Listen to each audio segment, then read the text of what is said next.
The year is 1991. On August 11th, the kids network Nickelodeon, formerly known as Pinwheel, launched their first ever original and creator-driven animated series under the brand Nicktoons. These Nicktoons include Doug, The Ren and Stimpy Show, and most notably, Rugrats. Produced by the American animation studio Klasky Csupo, Rugrats was an animated show that followed a group of toddlers, Tommy, Chucky, Tommy's older spoiled brat cousin Angelica, and twins Phil and Lil, as they discover things that they don't yet understand and embark on adventures, mostly in their imaginations. While the idea of the show was simple, the show became a global phenomenon as it would go on to run for 9 seasons, have 2 spin-offs, and have 3 theatrical films. In July 2018, a live-action movie was planned for a January 2021 release, but Paramount ended up canceling it in 2019 without explaining as to why it was getting canceled. However, there is that reboot series on Paramount Plus that I believe is still running, but that's a topic for another time. Fast forward to 1994. Viacom acquires Paramount for $10 billion,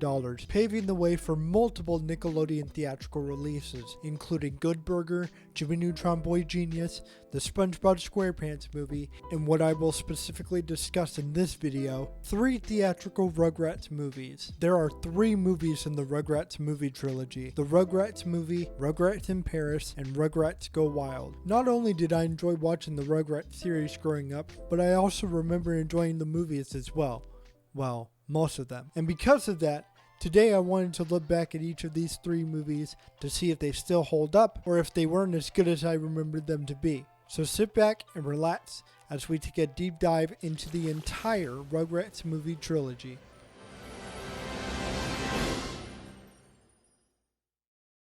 No, we can't go back now, you guys. Okie dokie Jones never goes back. We kick things off with the Rugrats movie. This film starts with the parody of Indiana Jones, specifically Raiders of the Lost Ark, where Tommy is Okie dokie Jones. And during this, through a voiceover, Chucky introduces everyone in the group. That's Tommy Pickles. He's the bravest baby I ever knowed.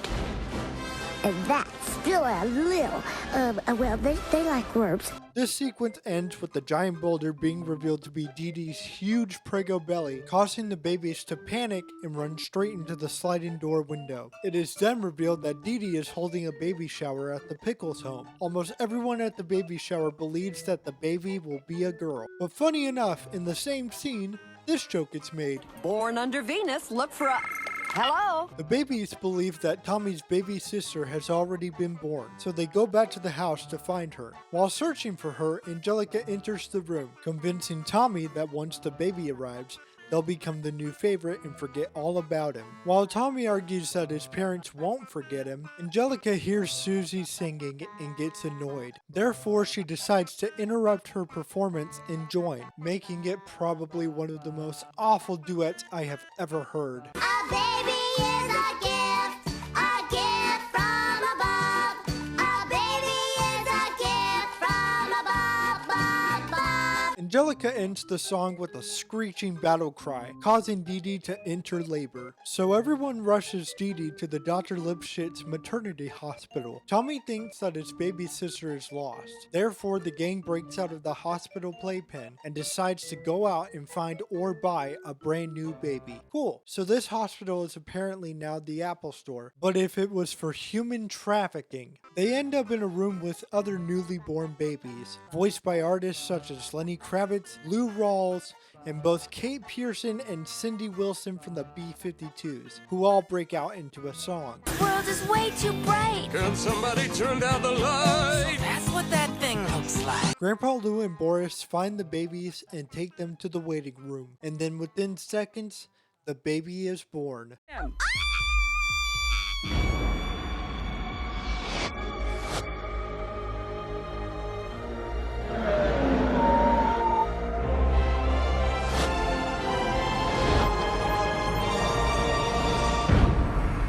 Okay, I don't know what that was, But now I'm debating on which part of this movie was the most expensive to make. That or the song we just heard seconds ago. At first, Tommy and Dill don't seem to get along. Tommy observes that his parents aren't paying as much attention to him as they used to, and Dill doesn't like to share much with them. After watching Tommy and Dill fight over a stuffed animal, Stu takes Tommy to the basement and gives him a pocket watch, which later in the movie Tommy tries to use as a compass to illustrate to him the new responsibilities he has to take as an older brother. Once Tommy gets back upstairs, he sees that Phil and Lil had put Dill in the Reptar wagon and planned to take him back to the baby apple store. Tommy tries to tell them that his parents had planned to keep him, but this leads to an argument between Tommy and Phil. Due to the noise from their argument, Angelica comes out to tell them to stop arguing. She kicks the Reptar wagon, and before you know it, all the babies end up in the Reptar wagon with both Phil and Lil on the wheel. Makes me wish that there had been a Rugrats GTA clone. I don't know why. Angelica later realizes that her Cynthia doll was in the Reptar wagon with Dill, so she takes Spike to seek out the babies and get her doll back. Stu notices that Grandpa Lou lost the babies, and thinking that they are in the crate with the Reptar wagon, Stu and Grandpa Lou go out to find them. The babies end up in a mattress truck with the Reptar wagon. Stu gets behind the truck without knowing that the babies are in it, and the mattress truck drives off-road, crashing into the forest. And while this is happening, the driver jumps out and walks away, leaving a potential crime scene. Meanwhile, the parents are freaking out after getting what I believe is the FBI involved and being ambushed by multiple news vans and choppers. Chaz finds out where the babies could possibly be located. This leads to the parents setting out to find them. Tommy and the gang notice a cabin in the middle of the woods, and they believe that in that cabin, there lived a wizard that grants wishes. They plan to make a wish that will take them back home. In the movie, they pronounce wizard as lizard, classic Rugrats wordplay, but in reality, the cabin is a park ranger cabin with two park rangers, both played by David Spade and Whoopi Goldberg. Okay, so there are these monkeys that escape from a circus train earlier in the film. There's a scene where at first the monkeys play with the babies. However, later in that scene, thanks to Phil and Lil, the monkeys kidnap Dill after it gets covered in banana paste. Phil and Lil both saw those monkeys grab Dill and basically thought, sure, have him. Tommy ends up finding out about this after almost being convinced by Phil and Lil that Dill turned into a monkey, and ends up splitting from the group to find Dill. The reason being that Tommy's friends all refuse to help. Tommy finds Dill and gets fed up with him after he drinks all of their milk and steals their blanket from him. So he decides that he doesn't want a brother anymore and tries to sacrifice Dill to the monkeys by pouring more banana paste on him. There are fans out there that seem to think that this part of the movie parallels the sacrifice of Isaac. And honestly, if it was a reference to that, not only does this fact make this scene seem darker than it already is, but it also makes it kind of hilarious to me. Am I insane for thinking that? Anyway, Tommy realizes that he was in the wrong and that he needed to take care of his little brother. Tommy takes Dill under a tree and sings to Dill his version of the lullaby that Stu and Dee Dee sang to him earlier in the film. And then we get this brief heartwarming moment where the two finally get along. Hi, Tommy. My Dill.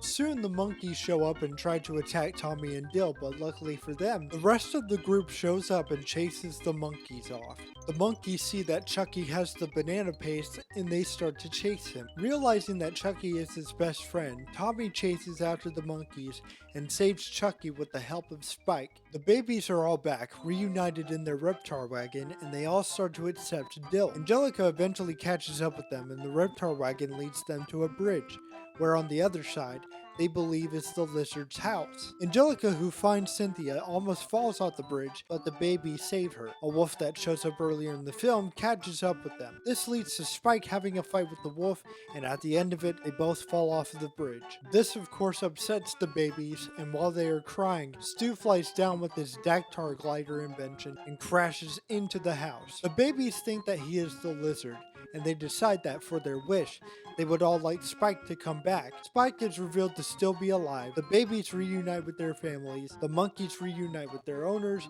And the movie ends with a callback to the beginning of the film where Dill plays a big part in their Indiana Jones fantasy, thus ending the Rugrats movie.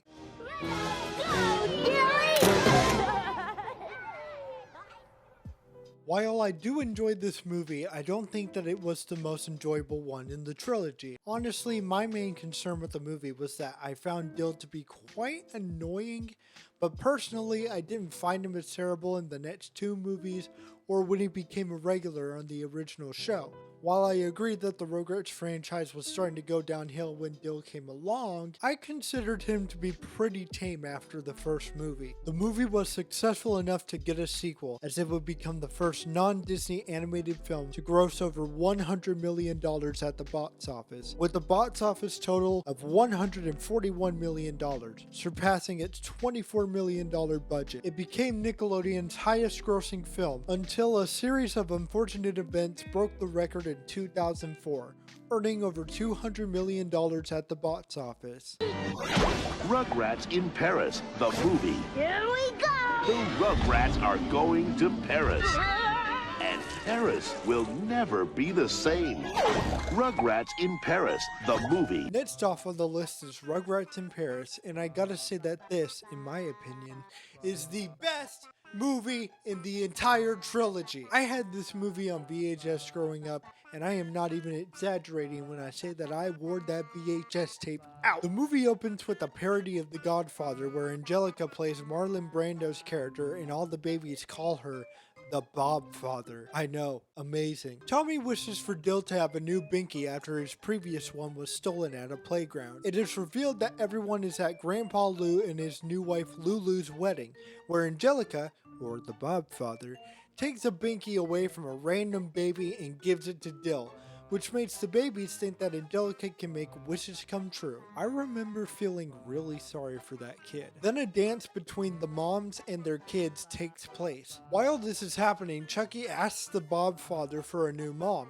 However, she tells Chucky that it is unlikely that she can make that happen. This upsets Chucky as he watches the other moms dance with their kids until his father Chaz finds him and decides that it was time to go home. We then cut to Chaz and Chucky looking at old photos of Chucky's mom, Melinda. We find out that Melinda made a teddy bear named Wawa for Chucky, which he carries around throughout the film. Chaz then realizes that it might be time to get back into the dating game, and so Stu helps Chaz make a profile on a dating site where he's already receiving more messages, more than I ever will. The babies are confused as to what Chaz is doing, and Angelica proceeds to explain it to them. Chucky gets very excited when he finds out that this could result in him getting a new mommy. We then go to Paris, where a Reptar robot that Stu has built for a musical at Euro Reptar Land, a Japanese theme park, breaks down. Our main antagonist, Coco La Bouche, who is the head of the park, is furious,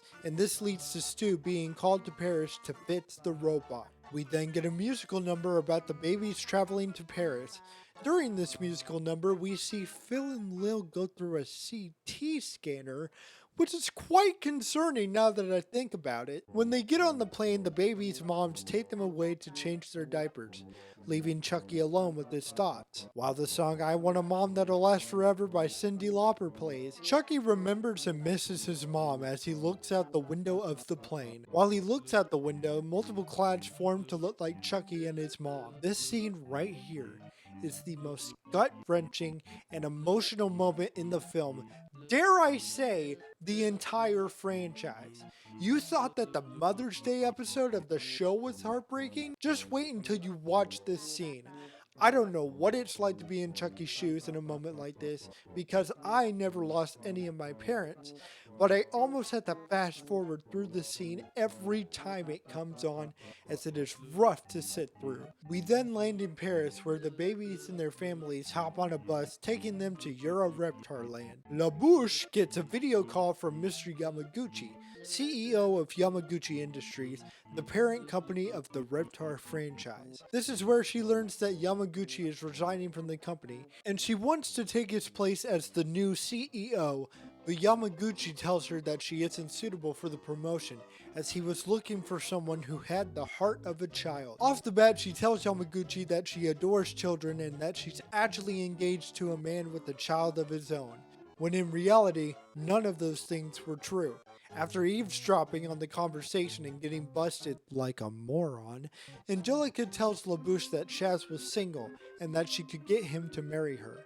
In exchange, she wants her own parade float and a fashion show, and she wants to be the flower girl at the wedding. And thus, a deal is made between Angelica and LaBouche. So, Coco starts pretending to be attracted to Chaz, but every time he tries to bond with Chucky, nothing really works most of the time. Who knew? We soon meet Kira, LaBouche's assistant, and her daughter Kimmy. We find out that Chaz and Kira have a lot in common, but Kira decides to suppress her feelings in order to help LaBouche win Chaz over. Chucky decides that he wants the princess to be his new mommy, and Kimmy offers to help Chucky and the gang find her. Chaz and LaBouche go on their first date where Chaz brings the babies along. The babies sneak off the Ooey Gooey World ride to try to find the princess at her castle. Chucky tries to open a door but then sees a dragon head shaped doorknob and gets scared. The security ninjas that work at the park are called to retrieve the babies and return them back to the ride. And so the babies' first plan fails. Chucky has a dream of being a kung fu master, which is accompanied by an original 70s style song called Here Comes Chucky Chan. And I thought Bruce Lee was cool. Here comes Chucky Chan. Here comes Chucky Chan. Martial arts expert of Reptar land. We then see everyone at the Reptar musical where Chucky might actually have a chance to meet his new princess mom. Angelica accidentally spills the beans to LaBouche about Chucky wanting the princess to be her new mom, and so LaBouche decides to impersonate the princess. Chucky approaches the princess not knowing that it's LaBouche. He then figures everything out when LaBouche takes his teddy bear and reveals that she wasn't actually the princess. My boy Chucky gets catfished and Chaz is clueless as to what is going on. Bravo! Bravo! Isn't she talented?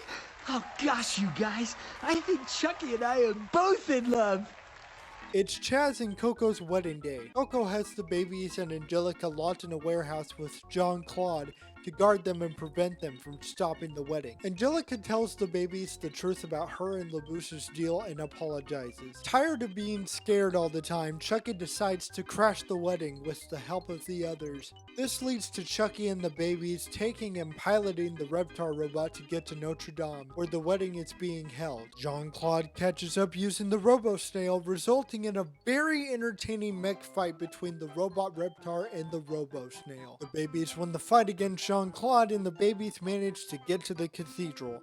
This foils LaBouche's plans, resulting in Chaz calling off the wedding and Yamaguchi firing LaBouche. Chaz and Kira have a brief moment and then this happens. I see London, I see France, I see Coco's underpants. Why did they have to go into such detail in this one shot? I thought this was a kids movie! We then return to the States where Chaz and Kira get married. What follows is a callback to the beginning of the film where this time, it is Chucky who is now the Bob father. Wow, what a twist. Chucky then gets called to dance with its new stepmother Kira to the song from the beginning of the film. This is a nice feel-good moment since Chucky finally gets to have a new mom as he desired, and he's happy knowing that he now has two moms who both love him. There is a cake fight at the end of the movie which begins with the babies but then involves the adults as well. Now I want cake. I guess this is how it's gonna be from now on.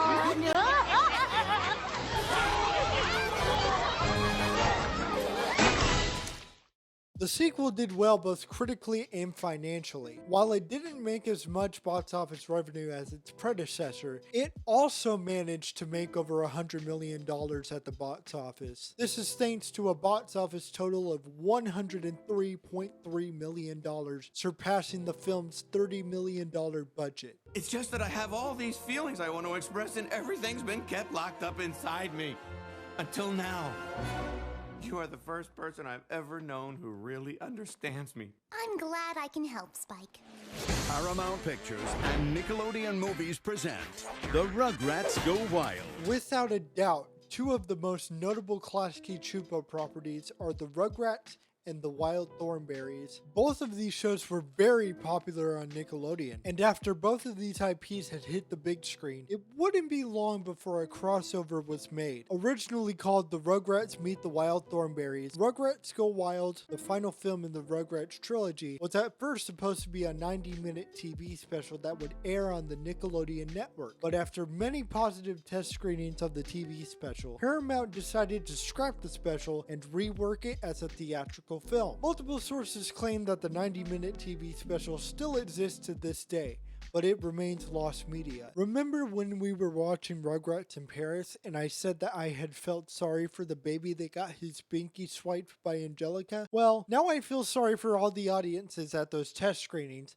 because this movie ended up not being that good. Instead of opening with a movie parody like the first two films, we open with the fantasy of Tommy and the other babies pretending to be Nigel in what I believe is his documentary crew. But we do know for a fact that Tommy is pretending to be his hero, Nigel Thornberry. This is where they get into quicksand and almost get mauled by a tiger, when in reality, it is revealed to be Angelica holding her pet cat, Fluffy. Angelica makes fun of Tommy, saying that he will never be like Nigel. Tommy becomes upset, but then cheers up when he notices that Nigel's TV show is on TV. Meanwhile, the parents are getting ready to embark on a 7-day cruise, of course, taking the babies with them. Every parent is excited as they think they are sailing on the Lipschitz cruise, but when everyone gets to the pier, they are disappointed to find out that they won't be sailing on the Lipschitz cruise. Instead, Stu rents a rundown ramshackle boat for everyone to come aboard, and this rightfully upsets everyone. Of course, the movie decides to make a Titanic reference, and sadly, this isn't the only pop culture reference that will be made in this film. Here is a list because I refuse to look through all of them. When Dee Dee is able to get a signal from the Lipschitz cruise through the boat radio, the signal gets quickly interrupted by a signal coming from Debbie Thornberry. We then move over to an island where the Thornberrys are located.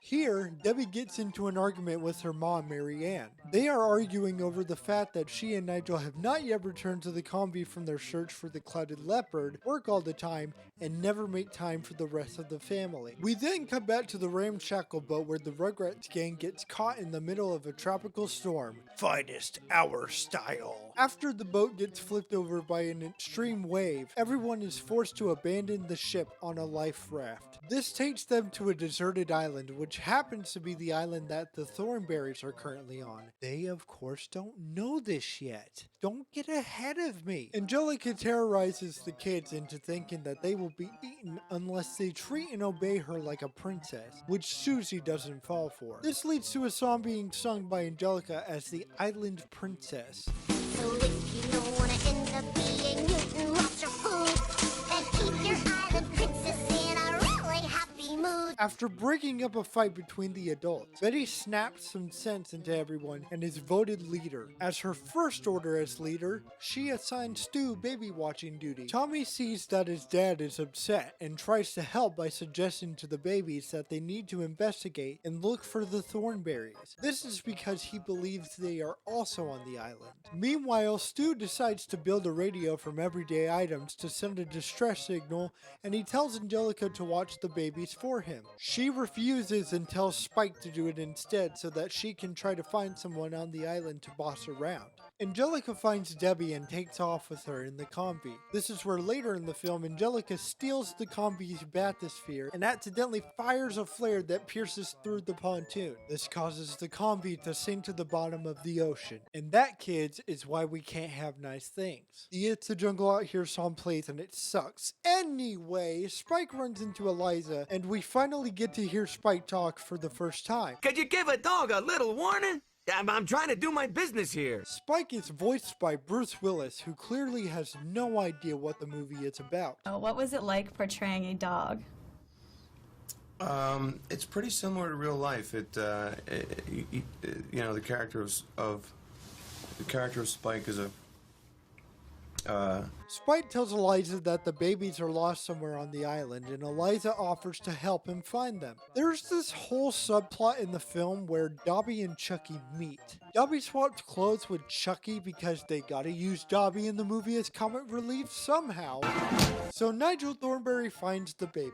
While he is heading in their direction, he ends up falling down a hill and getting hit in the head by a coconut. That guy got hit in the head with a coconut! This results in him suffering short-term amnesia. I find this funny because I remember something almost exactly like this already being done in an episode of the original show. Eliza, Darwin, and Spike go off to find the babies, and they run into Siri, the clouded leopard, voiced by Chrissy Hyde of The Pretenders. Spike just sees her as a normal cat and isn't scared at all. After a fight between Spike and Siri happens, accompanied by a musical number sung by Spike and Siri, Eliza, Darwin, and Siri all find out that Spike is looking for human babies. Eliza, Darwin, and Spike must therefore search for them before Siri does. Nigel and the babies encounter Siri the clouded leopard, but luckily for the babies, Darwin fends her off. Chucky finds Darwin, and after they switch their clothes back to each other, Siri finds Nigel and the babies again and starts chasing them at high speed. After finally getting away from Siri, the gang lands in a crater. Due to Nigel being completely out of it, the babies lose hope,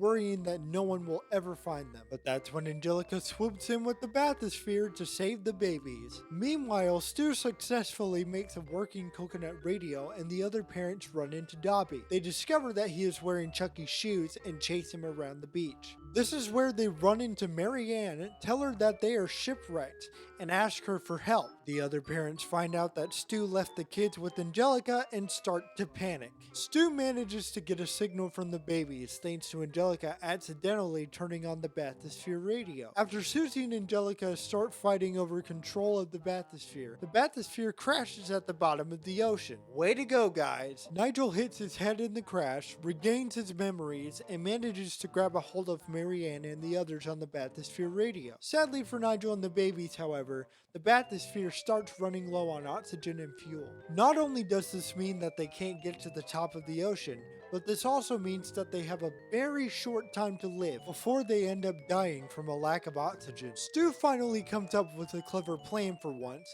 but there's a tiny little problem.